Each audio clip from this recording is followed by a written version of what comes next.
High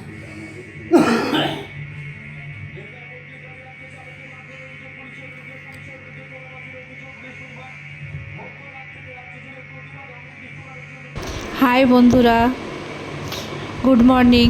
তোমরা সবাই কেমন আছো? আশা করছি ভালো আছো, কিন্তু আমি ভালো নেই।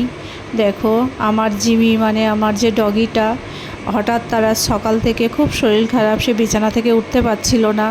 ওকে অনেক ডাকাডাকি করছিলাম যে চল বাবা হিসু করতে যাবি, কিন্তু ও উঠছে না, আমি বুঝতে পারিনি। তারপরে 1 ঘন্টা পরে আমার মনে হলো ওর কোনো অসুবিধা হচ্ছে, ও তাড়াতাড়ি আমার আগে বেরিয়ে যায়।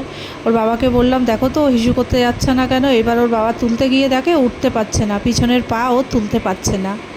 তারপরে মনে হলো কিছু একটা ওর অসুবিধা তো হচ্ছে। এত সকালে ডক্টরকে ফোন করলে তখন 6টা বাজে, ডক্টর ফোন ধরবে না। আমি তাড়াতাড়ি করে কি করলাম, ওকে একটা গ্যাসের ওষুধ খাইয়ে দিলাম, কিছুক্ষণ পরে একটা প্যারাসিটামল 650 খাইয়ে দিলাম। তারপরে 9টা নাগাদ ডাক্তারবাবুকে ফোন করলাম, মানে ওর যে ডক্টর 12 মাস দেখাশুনো করে, সিরি সব শোনার পরে বলল ওর গ্যাস পাম্প করে হয়তো একটা মিনি স্ট্রোক হয়ে গেছে। ঠিক আছে, আমি বেলায় আসছি।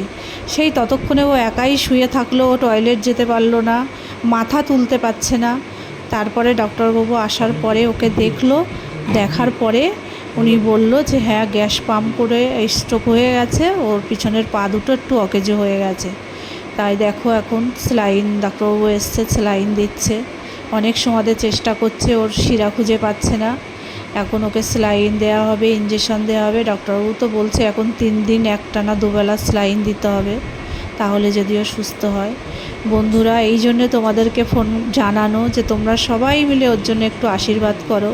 ও তো অবলা জন্তু, মুখে কিছু বলতে পারে না, কষ্ট পেলে যেন তাড়াতাড়ি সুস্থ হয়ে যায়। সবাই ওর জন্য একটু প্রে করো, ও যেন তাড়াতাড়ি সুস্থ হয়ে যায়। তোমাদের আশীর্বাদ ওর কাজে লাগবে। হ্যাঁ, আর বিশ্বাস করো ওই আমার বাড়ির সব। আমার ছেলে সারাদিন বাড়িতে থাকে না, কিন্তু ও তো থাকে।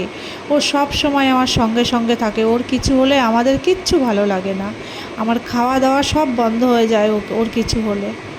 তাই হাত জোড় করে তোমাদের বলবো তোমরা ওর জন্য একটু আশীর্বাদ করো, ও যেন তাড়াতাড়ি সুস্থ হয়ে যায়। আর একটা কথা, ও ইঞ্জেকশন ডক্টরকে খুব ভয় পায়। ডক্টর আসলে বেল বাজানোর আগে ও বুঝতে পারে যে আমার ডক্টর এসছে। ও খাটের তলায় লুকায়, লুকিয়ে ও সমানে চিল্লাতে থাকে যে ওর কাছে যেতে দেবে না। ওর কোনো ইঞ্জেকশন ভ্যাকসিন দিতে গেলে আমাদের সবাই মিলে ওকে ধরে রাখতে হয়। মানে ও মানুষের মতো ভয় পায় একদম। ওষুধ খেতে চায় না, ওষুধ খাওয়াতে ভয় পায়। তোমাদের আশীর্বাদে ওর 10 বছর বয়স, কিন্তু ওর কোনো ওষুধ খেতে লাগে না, ও সুস্থ সবল। তাই বলবো, এই জন্যে বন্ধু তোমাদের সকাল সকাল তোমাদের জানানো যে ওর জন্য একটু প্রে করো, ও যেন তাড়াতাড়ি সুস্থ হয়ে যায়। বেশি দিন যেন ওর ওই শরীরের মধ্যে না চালাতে হয়, ও খুব ভয় পায়।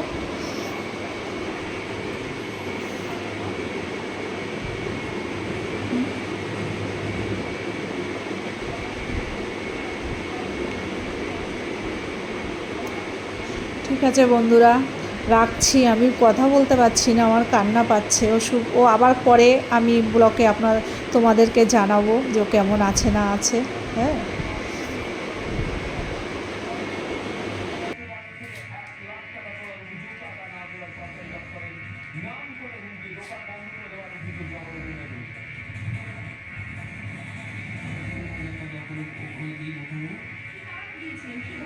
ও আমাদের দোকান খুলতে দেয় না, তারপরে যে দোকানটা ভাঙচুর করে দেওয়া হবে দোকানে পয়সা না দিলে।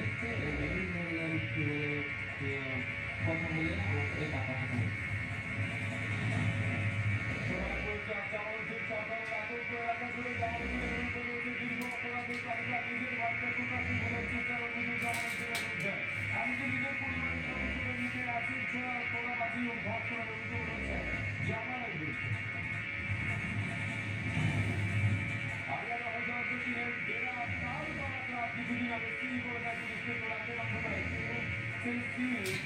নষ্ট করে দেওয়ার চেষ্টা করে